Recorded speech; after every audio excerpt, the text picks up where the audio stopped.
घरे जितेबाला ट्राडिशनल किसी खाଇବା बने ना बहुत ही बढ़िया लगे। आज मु बनवाक जाऊँगी सजना छुईर आलू भजा।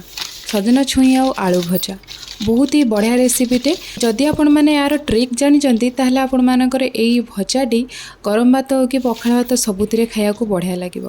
खरा दिने तो प्राय सजना छुई मिली थाए।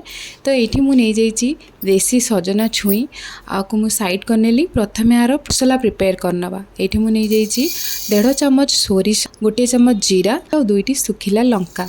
आपण मैंने चाहिए ये कंचा लंका भी नहीं पारे। प्रथम यार पाउडर बनै नवा। आग ए पानी देकी बिल्कुल भी करेंगे ना, कहीं सोरिषटा बेले बेले टिके खदड़िया रही जाए। जदि आपण मैंने प्लेन बाटिया को चाहते ताले एई ट्रिक टी को आपणातु। जदि आपण मैंने चैनल रे नुआ और चैनल को एबे जाके सब्सक्राइब करना ताले एबे ही चैनल को सब्सक्राइब कर दियंतु। मु स्मिता, आपण देखुचंती स्मिता ओडिया किचन।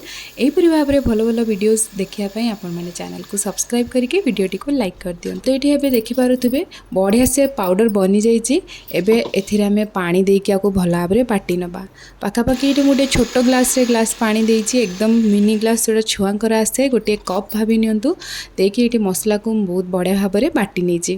ये मसला को आपण मैंने 1 घंटा पूर्व बाटिबे जेतेबेले आपण मैंने एई छुईर भजाटी को बनैयाको जिबे। सोरिषर जेकोसी तरकारी बनैला बेले ताले आपण मैंने जदि याको 1 घंटा पूर्व रखी नेबे से बहुत ही बढ़िया टेस्टी बनी थाए और तार स्वाद बहुत ही बढ़िया आसी थाए। एबे चलंतु मसला को तो बाटी नहीं याको साइड करनबा। एबे आमे छुई काटी नबा। ये गोटे बोल रे पानी नहीं जाइए और छुई को काटी नौ। छुई नॉर्मल साइज रे तार पीस रखिए आको छुईर चोपा गुड़ा को बाहर करने। कई एमती करती छुई को डायरेक्ट पीस रे काटी दियंती, तार जो ऊपर ग्रीन लेयरटा काढ़ते ना। सेटा न काढ़ले पाटी को यहाँ चोबेवा को भल लगी न थाए, से तार ऊपर चोपाटी को बाहर करने। ये आपण मैंने देखिपे मुझे सबूक चोपा को बाहर करनी। ये मु 3टी छुई को लेकिन बनई। आपण मैंने क्वांटिटी जदि मेजरमेंट करि न पारुथिबे ताहले एठु आपण माने जानि परिबे कि मु केते केते क्वांटिटी नउची। छुई को एबे काटिके पानी रे भिजै नेछि। एबे चलंतु आलू काटिबा। आलू को आमे एठी बड़ बड़ साइज रे स्लाइस करिबा। आपण माने देखि पारुथिबे चोपा काढिबा न काढिबा सेटा बिल्कुल ऑप्शनल अछि। आपण माने चाहिबे जदि चोपा छड़ाई परिबे। आलू को भी मु पानी रे भिजै नेछि। जदि आपण माने को डायबिटीज ताहले आलू को आपण माने स्किप करि नियंतु। एबे चलंतु गैस रे गोटे कढ़ाई बसै नबा। गैस को ऑन करिकि कढ़ाई बसै नेले आ सेथिरे 1.5 ग्लास पानी नहीं गली। पानी रे ऐड करी नबा स्वाद हिसाब रे लूण, 1 चामच हळदी गुंड, ये सब को फुटिबा को छाड़ी दबा। ये आपण माने देखि पाथबे केते बढ़िया से फुटी आसलानी।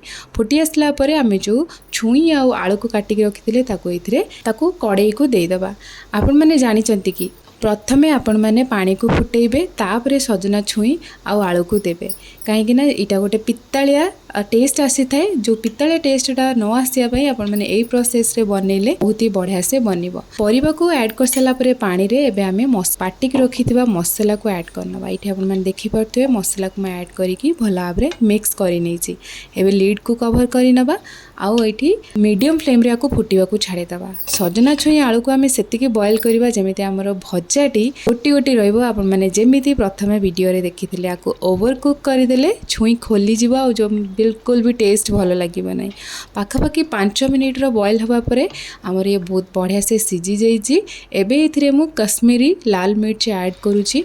आपण माने चाहिले इटे स्किप करि परिबे, बस टिके भल देखावा पई मु ऐड करुच्ची। तो ये आपण माने देखि पारुथिबे पानी ऑलमोस्ट फुटी आसलानी। आपण मानकु मु स्पून रे देखै दउची कि सिझी कि ना। ये आपण माने देखंतु बहुत बढ़िया से सिझी जाइए और खोली भी ना। ठीक ए स्टेज रे ही आकु ओल्हेई नबा। गैस रू ओल्हे नहीं कि आउ गोटे कड़ाई बसई नबा बा पैन बसई नबा। पैन को भल भाव में गरम करिकि सेतिरे ऐड करबा सोरिष तेल। सोरिष तेल रे सजना छुईर भजा बहुत ही बढ़िया लगी था। आपण मैंने निश्चित सोरिष तेल रे ही बनातु। एबे तेल गरम हो सारा पर एथिरे जीरा और सोरिष 1 चामच फुटई नबा। जीरा और सोरिष मिसिकी 1 चामच फुटेबे। गोटे भृषंग पत्रर एटी डेम्फ नहीं ताकू मु पकई नेली और भल भाव को मिक्स कर नेली। भृषंग पत्र पकेबे तार जो एसेंस बहुत ही बढ़िया लगे। बस एतिकी एबे एथिरे जो सिझेकी रखिथिले सजना छुई को ताको ऐड करिकी एकदम कड़कड़े हवा जाके आको फ्राई करिबा। गैस फ्लेम ये स्लो बिल्कुल आकु बिल्कुल भी घोड़े ना कहीं घोड़े ओवर कुक हो सजना छुई हो कि आलू दुईटा जाक खोली जोटा कि खाइबा को बिल्कुल भी भल लगे ना। सजना छुई जिते गोटा थी चोबार मजा किसी अलग। आपण मानक जदि सजना छुई पसंद ताले आपण माने निश्चित जानीपारे बस आपको ठीक यहीपरि भाव में टिके कड़ा करके भाजबार अच्छी यार टेस्ट बहुत ही बढ़िया आसो। आपण मैंने ट्रिक सहित जदि सजना छुई को यहीपरि भाव में बनाऊँच ताहले आपण मानकर गरम भात हो कि पखाल भात बहुत बढ़िया से जीव। आपण मानक दुईटा ट्रिक मन रखिबार अच्छी जोटा कि आपण माने जेतेबेले भी बेसर बाटुचंती खास करिकी सजना छुई रे गोटे घंटा पूर्व बाटिकी रखंतु मैक्सिमम गोटे घंटा मिनिमम आधा घंटा तो बाटिकी रखिने। तापर जितेबले भी आपण मैंने सजना छुई आलू को सिझाऊँच प्रथमे पानी को गरम करके हलदी गुंड आ लुण को ऐड करनी तापर जाकि सजना छुई आलू को ऐड करूँ देखिए बहुत ही बढ़िया से सिझिब आ बिल्कुल भी यहाँ जो राई आ पिता लगे ना। ये दुई तीन ट्रिक को लेकिन जदि आपण मैंने ये ट्रेडिशनल आमर ओडिया रेसिपीटी को बनाऊँच बहुत ही बढ़िया से बनब आपण मानकर पखाल बहुत ही बढ़िया से जीव गरम भात सहित नो डाउट बहुत ही टेस्टी लगे। बस